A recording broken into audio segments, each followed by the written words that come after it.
Welcome, welcome, welcome. Welcome to Mindi on the mic from Stigma to Connection. Today's guest is a courageous individual with an incredible story to share.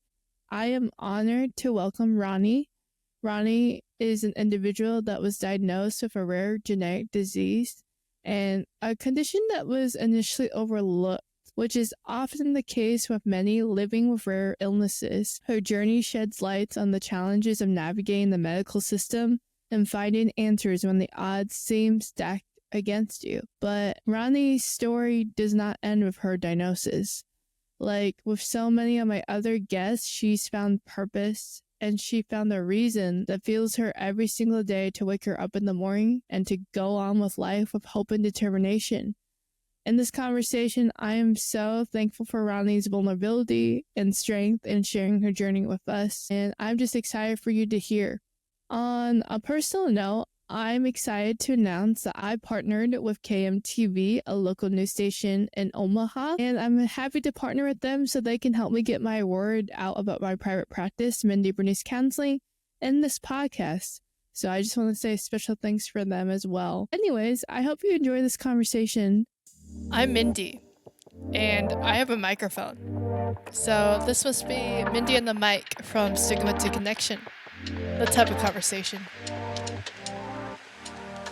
Welcome, welcome, welcome. Welcome back to Mindi and the mic. Today, we are exploring an incredible, inspiring, and deep personal story.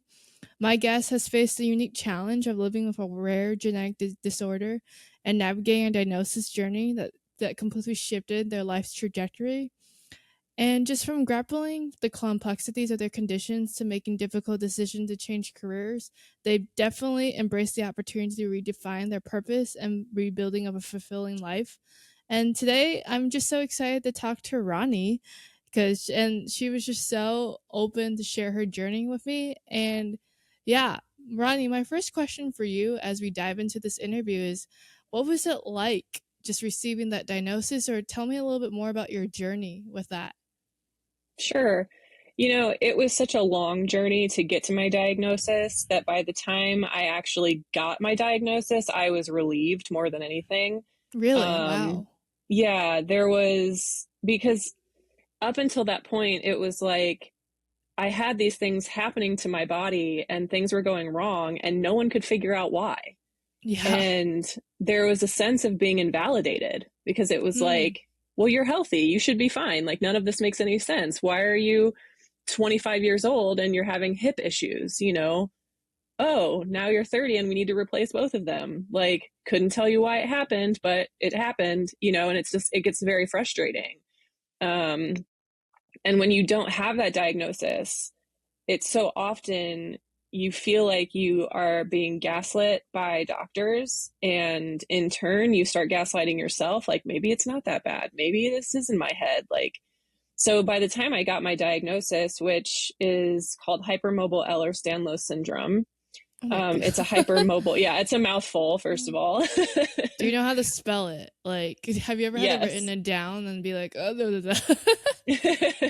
Well, at this point, I type it more than I write it, and Right. my like auto text already knows what I'm trying to say now. Good. Yeah, so it's a connective tissue disorder. Basically, my body makes faulty collagen, so all of my connective tissues in my whole body are weak. Yeah. And that can cause a whole host of issues. It shows up similarly in people and also very different in people. But yeah, when I finally got that diagnosis, it took about 9 months for me to get with the geneticist. And during that time, my neurologist didn't know what to do with me. So they had me on high dose steroids, which was like ruining my body. And that particular doctor was disregarding the fact that my other doctor thought I might have Ehlers-Danlos syndrome, and I should get certain types of scans. And like, she was just saying, no, I don't think it's any of that, so on and so forth. And then I finally got to see the geneticist, and lo and behold, it absolutely was. How many doctors did EDS. you go through? Oh, a lot. So I've had an array of specialists over time. When I first started having issues, I was a hairstylist at the time, and I was cutting someone's hair standing behind the chair, and my hip kind of went mushy. Is the only way for me to describe it. It was like Yeah. somebody took my joint out and like replaced it with a wet sponge, right? Like it was very weird. And then the pain set in pretty soon after. So initially I went to just like a regular GP. Yeah. Yeah. And then she sent me to a rheumatologist. The rheumatologist was like, "You're fine." And so I didn't see any doctors for years because I didn't have good insurance. I wanted to be fine. He said I should be fine. So I just didn't see any. And then I saw an orthopedic specialist in Croatia. Oh my gosh. Yeah, so that's a whole story, how that came to be. We have to. And he was the one that was like, "Yeah, you need your hip replaced. Like, this isn't good." Yeah. And then when I got home, it was, more specialists, orthopedic people, GP. Eventually, I was having neurological issues, so I had a neurologist. I had a more of like a naturopathic doctor. I've had so many. I even You could probably go into the cardiologist. Like you could probably go into the medical field just by the amount of people that you have met and all the terms and all the labels that people have given you. Yeah, All it's the been titles. a lot. Yeah, I've definitely run the gamut of doctors for sure. And I probably know more about my condition than most of them, like, except for my geneticist. She is like one of the top EDS specialists in the country, in the world, really. But beyond her, I could probably educate a lot of those other doctors on EDS for what they don't know about it. So it's just crazy to me too, just how many people get sued in the medical world for not knowing what they're doing. Because, just an average Joe can go into a doctor's office and they can honestly give you any diagnosis under the sun. And most people will believe them because they have this credential. They've been to school for 8 years. And there's going to be like this expectation that they know what they're talking about. And it's just insane to me that I forget too, that like, oh, you're actually just another person like I am. Yeah. Well, and often when you have a rare disorder, one of the things that my community talks a lot about, so the mascot, if you will, for my community is a zebra. Okay. And so when people are in medical school, they're taught when they hear hoofbeats to think horses, not zebras. Yeah. And they tell them that to say most of what you're going to encounter is going to be common stuff. So that's why they, think horses. Horses are common, right? Yeah. But then you have zebras, people that have rare disorders and things. And a lot of doctors are too proud to even admit the fact that they don't know enough about these disorders, And my neurologist, I was in the hospital for over 2 weeks in 2020, at the beginning of 2020, because I had really severe neck and head pain, and they couldn't figure out what was going on. And after they did tons of tests, they put me on like every migraine medication under the sun. Nothing was working. And once I was released, they put me with this neurologist. And, the only solution she could find was to put me on those high dose steroids that I mentioned and deny me of specific scans and things that I was researching a ton on my own. And I said, everything I'm reading is saying I need an upright MRI. It's very different than the type where you lay down. You're actually sitting up for this MRI. And she wouldn't do it. She wouldn't order it. And when I finally got my diagnosis, one of the first things that my geneticist said was, "We need to get you an upright MRI." One of the first things she said. I didn't even have to bring it up. And then, of course, I got my EDS diagnosis, and I ended up writing a letter to my neurologist. And I basically just told her, I was like, "You need to do better." Like, I did. Like, I was like, "These are the things." You. Yeah, no, advocate for yourself. You have to. Yeah. And I never got a response to that message, which was fine. I didn't need a response, but I was like, you denied me of the scan, which ultimately led to a diagnosis of it's something called craniocervical instability. Yeah. Yeah. Um, and that is the reason behind my chronic head and neck pain. We finally had an answer. And then we could finally start exploring medications that might actually help, of which we did eventually find one. But, I was like, you treated me like I didn't know what I was talking about. And I'm Yeah. like, you're going to encounter another me eventually. And I hope that when you do, you'll think back on this and think back on this letter that I'm writing you and remember that not everybody is that horse, that sometimes you're going to encounter a zebra and you need to do things differently. Yeah. And it was empowering to write that letter. It made me feel like I kind of took some of that power back. So Yeah, no, that's amazing. And I was just gonna, my next question, you read my mind, was like, how did that feel? Like sending that letter and actually too advocating for yourself too. Just because these people that we hire and that we pay are supposed to be have some knowledge or even just some humility to be like, hey, I don't know what I'm doing, but I'm gonna go talk to someone else. And I am absolutely. upset for you because that didn't happen, because we live in Mm-hmm. a world that you are like, when you are expected to know an answer, we would rather make something up than Yep. ask someone else. Yep. 100%. It's like, especially there are certain fields, if you will, that I think there's more of that. And I think the medical field is rampant with big egos Yep. and people that don't always know the answer. And to your point, rather than being like, I need to do some more exploration of this, they just say, no, it's not that, Yep. you know? And so it's like I said, the vindication that came with finally getting a diagnosis was so massive for me. And learning to advocate for myself and learning not to be shy and just to say the thing has been a huge game changer.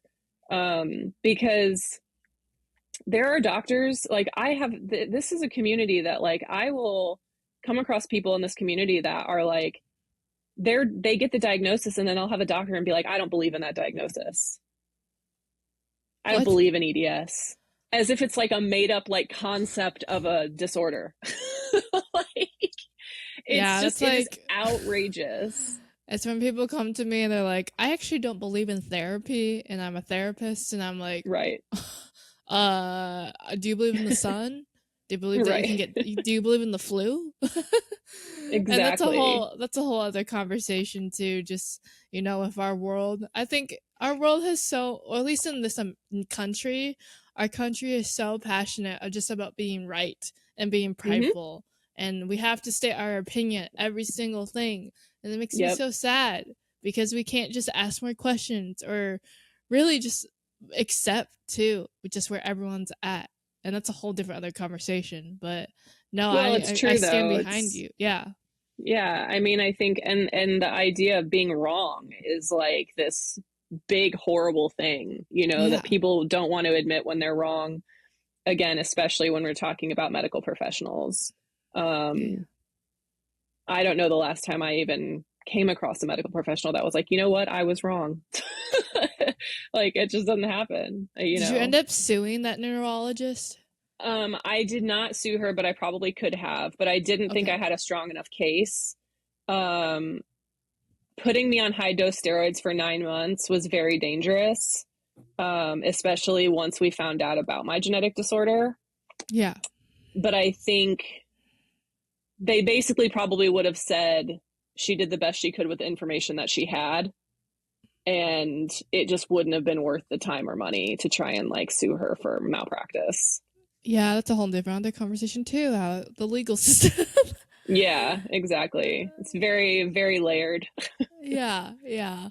How can you tell me more just about? I know you said you felt massive relief after receiving your diagnosis, but tell me what it was like before you received it.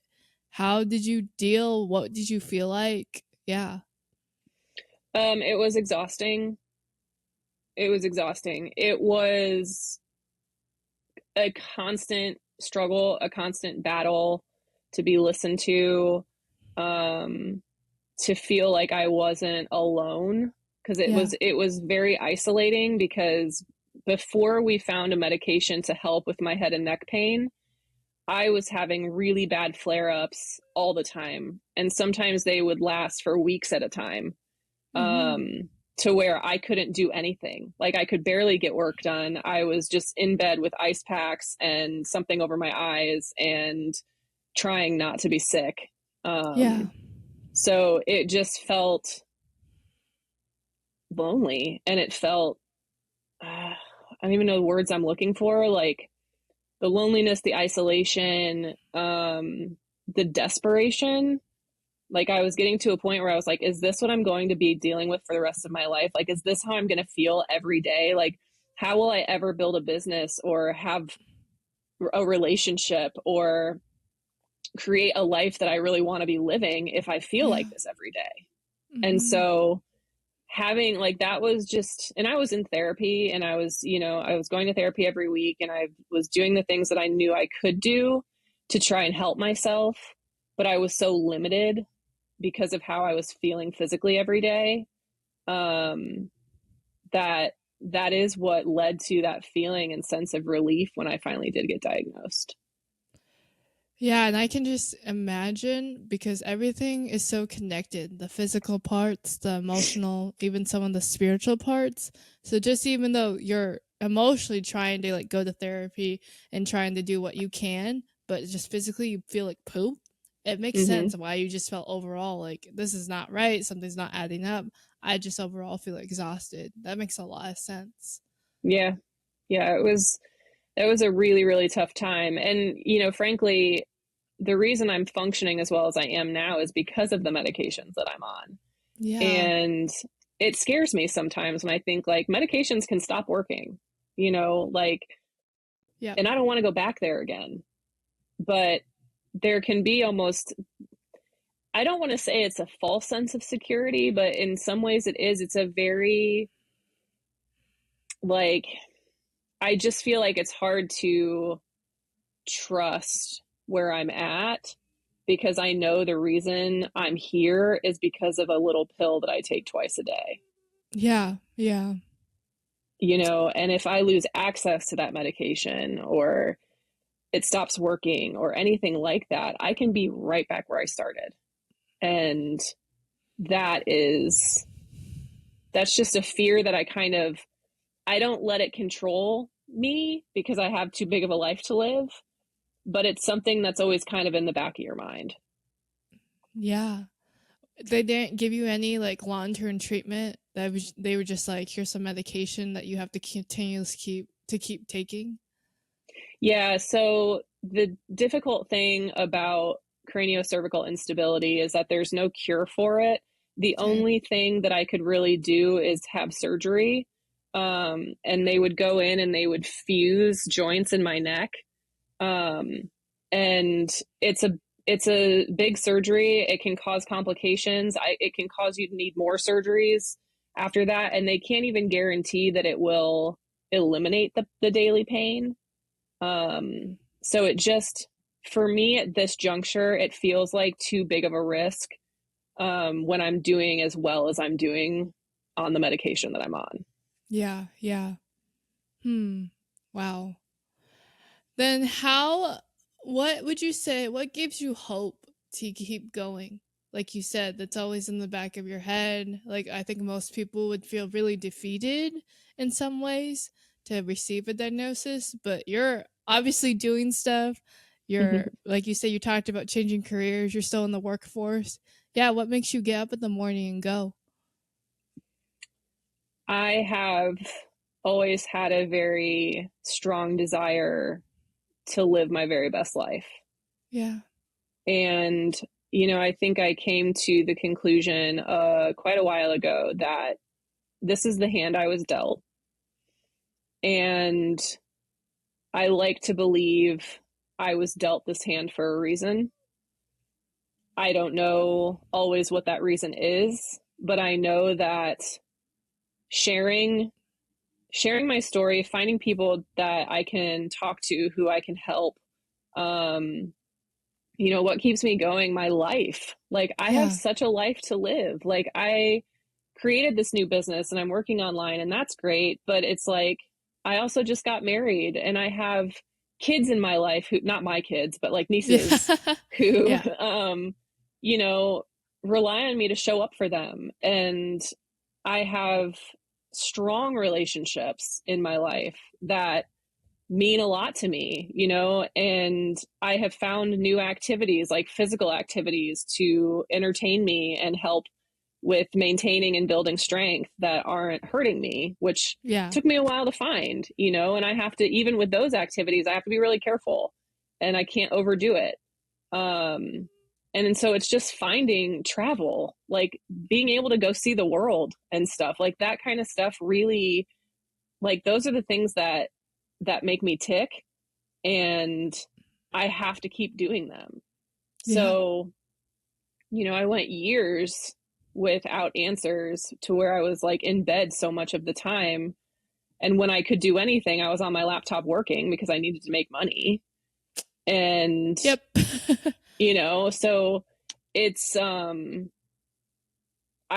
I have a level of tenacity that I think keeps me driven and keeps me moving forward, even on days that are hard. Yeah. Yeah, a level of perseverance too, because you know that, like you Mm-hmm. said, I love how you say that. You're like, I have a life to live. Why would I waste it by just feeling bad or feeling like I don't have a life to live? Right. Right. Yeah. And, you know, I'm glad that, and like I've had missteps. I just like anybody else, it's like I have things go wrong in my life that have nothing to do with my medical condition, but it's like I just have to deal with those things on top of having my medical condition. You know what I mean? Like, and it's just, you just keep going. I went through a really horrible breakup last year into like early beginning of this year. It was a bad one. Hmm. That's a whole other story, but like I had to keep going. You know, it was like I have this life that I want to live and these goals that I want to reach, and I'm never going to reach them if I don't keep putting one foot in front of the other. Could you give some practical advice? And maybe I'm selfishly looking for an answer to give my clients too, of like, how do you stay focused on the positives? Because it's so easy in a situation like yours. And I've been something similar, like breakups or me being in a car accident. Like, it's so easy to be negative, of like, wow, my life sucks. Or wow, like, why Mm-hmm. am I limited by this? Or wow, this came up again. So, how do you manage to stay focused on the positives? That is a very good question. Um, Maybe I'm just selfishly I, looking for the answer. you know, I think it's a multifaceted answer. There is a level of having to just first admit fully that it just sucks. Like sometimes you are dealt a hand and it's just shitty, right? And I think we all try to, in some regard, talk ourselves out of or around admitting that something just sucks. So it's like we say, like, okay, yeah, I'm going through a hard time, but look at how much worse this person has it, or look at how much harder that person has it, right? And so it's like becomes this comparison game. And what I have found for myself is like that's not helpful. There's no cap on suffering Hmm. or struggle. So it's like the first step for me was being like, okay, I can just go ahead and admit this sucks. Yeah. And I hate that I was dealt this hand. And it gets really frustrating some days. And it's harder to see the positive some days. And I guess the thing is, for me, I don't look at my medical condition and say, that's a positive. It's not. It's my medical shit is not a positive. Yeah. Like, but what I can do with it by sharing my story turns it into a positive, like Yeah. in a way. And beyond that, I look at this kind of stuff and I think to myself, what do you get out of focusing on the negative? Right? All it does is make you feel like shit. So unless you enjoy feeling that way, what is the point? It's like, one of the things that my brother and sister-in-law do with my nieces is every night at bedtime they do gratefuls. And so they all go around and give 3 things they're grateful for. And anybody that's around at bedtime also partakes in gratefuls, right? And it's like, it's such a good practice because it makes you stop and really think about your day and look at what the positive moments are. And there are always positive moments, always, And so I think that's such a good practice, even if you just do it with yourself, of like, take some time every day and really look back on your day and think about what can be positive. And maybe your positive is that you got out of bed. It doesn't have to be this big, profound thing. Maybe getting out of bed was the best thing you accomplished today. Cool. Good on you. So I don't think there's a magical answer. I think it's a matter of choice. We choose to focus on the negative or we choose to focus on the positive. And sometimes people overly focus on the positive to where you get into toxic positivity.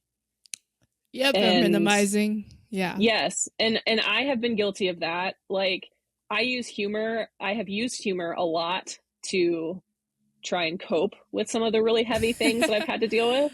And my therapist is like, you're coping, but we also need to like focus on how you're actually feeling and feel those things. So it's a delicate balance. Are you sarcastic? Yes. I feel like people who are sarcastic, they probably just have a war one going on emotionally underneath. And this is kind of a joke, but just every time I meet someone and they're like super sarcastic, I end up hearing like a deep life story like 10 days later. I'm like, oh, wow. Yeah, exactly. And I would say that's true for the people that I've met that are super sarcastic too. Like, I think it's just like anything, there's a time and a place for humor and for sarcasm and letting that help you cope. But it's like, there are also many moments where you have to stop and be like, okay, like, I need to get serious about how this is actually making me feel, and not just, I intellectualize a lot, or I did. I've gotten way better about just feeling my feelings and letting that be okay and not intellectualizing everything. Good for you. Because that was a coping mechanism too, and I think a lot of people have that coping mechanism. But again, it's like, you can admit that your situation sucks and you can be like, man, I hate feeling this way. This is the worst. And also allow yourself to think about things that are positive, even if it takes time to really be able to feel and appreciate them. Yeah. It makes sense, though, what you said about intellectualizing them. I think as human beings, we always want consistency and predictability. And so, like, with that, that's science. And so if we, like, can somehow logicalize everything to a T, then everything will make sense in our brains. Yes. So it makes sense why you would do that. Yeah, 100%. And I think also people like to try and intellectualize medical issues. Yep. When people have chronic health issues, it is so common in our society for people to think, okay, well, if I do A, B, and C, I will never have to deal with chronic health issues because I eat well and I work out and I do A, B, and C, and D. So I don't have to worry about that. They intellectualize it without stopping and stepping back and being like, wait a second, like, this person has taken care of themselves their whole life and they still couldn't avoid this. It's scary for people, Yeah. Maybe you probably read my script, because that was one of my next questions is, what are some things that people have said that have not been helpful? Besides, obviously, that neurologist that did not let you take that MRI, but... Oh, I could write a whole book on things that people have said that are unhelpful. And it's funny because they probably come to you thinking that they are being helpful. Oh, absolutely. People mean well. And I think that's what I always try and remind myself, is that people mean well. They just don't realize that what they're saying is asinine. Like, because they don't really understand what you're dealing with. before I had any diagnoses, before I got my hips replaced, when I was just dealing with chronic, horrible hip pain every day of my life, I started getting into coaching. Like that was I was going that route after being a hairstylist. I was like, I'm going to get into coaching. Like, I think that's going to be my next thing. Right. And so I was going through coach training, and there was in the spiritual community, especially when you're dealing with spiritual white women, you can edit that out if you need to. But this is just my honest truth, is there's this sense of like, if you have chronic issues, like chronic health issues, the likelihood is you have some kind of undealt with trauma. And that's what's causing these health issues, because it's a physical manifestation of undealt with baggage. And I was like, okay, yeah, maybe that's it. Maybe it's that I have all this trauma that I have not dealt with, and that's what's causing my hips to hurt every single day. Right? Like, so that kind of stuff, super unhelpful, y'all. Super unhelpful. Like, and not true. Yeah, and it's insane to me because there are people who are just like, oh, just pray it away, or oh, like Yes. do something, go to church more, or confess, etc., etc. And I Yes. identify as a Christian, and like I believe in God, and that's a whole different other story. But there are some things I believe that there's a reason why we have doctors, and there's reasons why we have science too. Yes. So Like, I'm not there is a one place for all of it. yeah. And I am not denying or trying to offend anyone, but at the same time, it's like we have to realize the logic of some of these things of like, if you have the flu, then you should probably go to the doctor to get medication. I don't think that Yes. like you can pray, you can do other coping mechanisms for sure, but ultimately we have to figure out like what would be the best solution too that will Yeah. help you. Yeah. 100%, and I Yeah. think it's also like people that have, it's constant. Like, have you tried this diet or that diet? Do you do yoga? Yes, I do yoga. Thank you. Very much just, it wasn't until my doctor came to me and suggested that I might have EDS, and I started talking to other people in the EDS community, that I started actually hearing things that might legitimately help me. And not all of them do, because like I said, it impacts people differently. So what works for one person may not work for another person, but at least I was Right. talking to people who understood the disorder and had their own experiences with it. Because until then, it was, have you tried this miracle thing that I found on Google? Like, just always, have you tried this? Have you tried that? Have you done this? Have you done that? I'm like, yes, I Yeah. have. And it's crazy to me because I feel like some people who recommend this stuff probably have not tried it themselves. Oh, most of the Hun- time. Most of the yeah. time. And we're And just even, I mean, when I was dealing with my granny hips, as I used to call them, I was I had been on and off yoga for years. And so I was like, I'm going to go back to yoga and see if that helps. And got my membership back and did all of that. And within a few classes, probably within like 2 weeks, I was like, this is making it worse. And I said that to the owner of the studio. I was like, I'm dealing with some hip issues, and this is actually irritating it. I think I need to cancel my membership. And she was like, oh, well, I've never heard of yoga making anything worse. And I'm like, okay, still need to cancel my membership. And it turns out I was absolutely making it worse, because my, cartilage was dwindling, and it was like bone on bone. Like, what? So again, you got to listen to your body. You got to know yourself, because you're never going to get straight answers from people that don't know what they're talking about. and she was probably just protecting her business. Yeah, certainly. And in her world, yoga is the solution to a lot of things. But for some people, it's not. Yeah. My therapist gave me some great advice, I think, the other day. And she was like, Mindy, sometimes people just give advice based upon what they know about the world and their own context. And that Yep, was eye opening to me because you know what? That makes it a whole lot easier to take it with a grain of salt. absolutely. 100%. And that's why it's like there's no use in getting irritated or mad about it. And I know some people Yeah. do get irritated or get mad about it. And I'm just like, honestly, at the end of the day, people really do want to help and they do mean well. And they're not always helpful.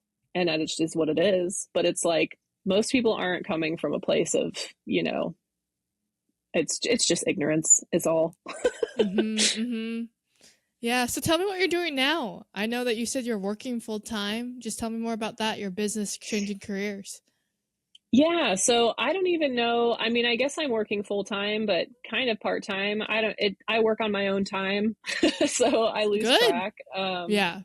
I am a tech virtual assistant. So I help people, small business owners, set up websites, get their automations going. I help them with social media strategy. I do a lot of copywriting and stuff like that. So I call myself a virtual assistant, but I do a lot of different things for folks. So I work with a lot of coaches, therapists, worked with realtors. I work with all kinds of people, really. Working with a nonprofit now that's LGBTQ focused, which is, close to my heart. And it's just been, I had to create my own job because I can't hold down a normal job. It's not between my physical and mental struggles, but like I have ADHD, and I also have major depressive disorder, both of which are managed very well at this point. But between that and my physical disabilities, like it's just, if I have a flare up, I need to just be able to be down for the day, um, and work around that, really. So I have created work for myself that is sustaining my life, which is very important. And I can do without hurting myself, which is even more important. So that's what I'm doing for work. Like I said, I started taking circus classes, which has been really fun. I'm doing aerial silks and aerial hoop classes. It's been awesome. I just got married, so that's new in my life. Where are you located again? I know you're Eastern time. Yeah, I am in Fort Wayne, Indiana, so like Oh, northeast Indiana. nice. Wow. Yeah. So still kind of So the Midwest. yeah, we are considered the Midwest, though I think it's odd that we're part of the Midwest, but we are. So yeah, it's always Yeah. busy, got a lot going on, a lot of fun stuff. I think it's awesome though, because I think you're so almost fighting the American norm of just overworking and like pushing through heart and grit, which I think we idolize too much. But I Yeah, think it's cool that you, one, listen to your body, two, give yourself a lot of grace and just space to understand, like, hey, I'm not going to push myself to the point that I'm going to be in pain. right. Because Because what's I the think, point? yeah, a lot of us, I think a lot of the average person would. And that's what's really Hmm. sad. Well, some people have to do it because of their living conditions, They have to Yep. make rent. They have to feed the table. I get that, but I think there's other people that just have this expectation about life that like, oh, it's make or break. If I don't work like 50 plus hours a week, getting like minimum wage or getting my set salary, then I will be a failure. But I really do validate and appreciate just your just heart for to be like, no, I'm gonna prioritize myself and prioritize Hmm. my health over my ideal what it means to be a great worker, successful. Yeah, thank you. I appreciate that. Like Mhm. there was just no other choice for me. I tried getting a more normal, quote unquote, normal job. And it's too hard on my body. Yeah. It's just too much. And I'm not going to live in misery to make, you know, not enough money, because no amount of money is worth putting myself through that. Amen. Um, and so now like I'm in control of how much money I make. And sometimes it's really stressful because it's up to me to bring in new clients and to get momentum and, bring in that money. But there's also no cap on what I can make. Like, so I'd rather be in the position I'm in, Yeah. So Yeah, yeah. and just your mental health is probably extremely a lot better, I'm assuming, Oh yeah. than some people. 100%. 100%. And like I said, I understand that people they have to put food on the table, and I do not deny that reality. But at the same time, too, I think that a lot of people do have that choice and they forget, like, hey, I do not have to put myself through this torture or to succumb or sacrifice my own mental health in order to, like, bring health and wholeness to me. Yeah, I Yeah. agree. I agree completely. Yeah. Um, I guess one question I have is what would you say to people that have a wear disorder or even just feeling like there is something quote unquote wrong with them physically and they feel hopeless? What would you say to those people? I would say, if you're in a position where you know that something is not right in your body and you're not getting the answers, don't stop seeking them. Hmm. Find a new doctor, find someone that will listen, keep pushing and keep going and advocate for yourself, even when you feel afraid to, even when you feel insecure about advocating for yourself. You have to be your fiercest advocate. You have to. And I know you're tired and I know it's exhausting and you shouldn't have to do that on top of dealing with what you're already dealing with. But no one is going to advocate for you like you can advocate for you. Hmm. So don't give up and don't allow yourself to fall into a hopeless space because there are so many of us out there that are willing to help you and uplift you while you are fighting this fight for yourself. So just keep going. Yeah, yeah. And it sounds like you have a good support system outside of to like yourself and your therapist and the medical professionals too. I'm very fortunate. I have an amazing support system. Um, yeah, I mean, between having a really strong family presence and friends, chosen family, and then finally finding doctors that are on my side and listen and don't disregard what I'm saying, like, yes, but it's taken time to build that. Um, and I have found a really strong community online as well. So if you don't have a great support system in your off the internet life, um, don't hesitate to seek that out online because it exists. Yeah, I think we've all learned from COVID that sometimes that's probably the best thing we can do too, is Yep, seek help. And like, there's a reason why technology is so advanced, but there's pros to it too. absolutely. I agree. Mm-hmm. Yeah. Yeah. Well, Ronni, thank you so much for being a Mindi on the mic. I've learned a lot from your story, and I think our listeners have too. But before I let you go, can I ask you some rapid fire questions? Sure. Awesome. Okay. What's the first thing you do every morning when you wake up? What is the first thing I do every morning when I wake up? I probably shouldn't say this, but I probably check my phone. It's okay. I do it too. Yeah. Uh, coffee or tea? Matcha. Nice. Yeah. What's a book or a song that recently has inspired you? A book or a song? I would say I'm in the very early stages of reading it, but it is called Unmasking Autism by Devin Price. Oh, I might read that. What's your go-to comfort food? Indian food. Oh, tikka masala? That or butter chicken. Yum. And then finally, who's the last person you called? My wife. Nice. Yeah. Awesome. Well, thank you so much, Ronni. I appreciate for you being on my podcast, and I hope you just have a great rest of your day too. Thank you so much. I appreciate being here. It's been awesome talking to you. Sweet. Thanks.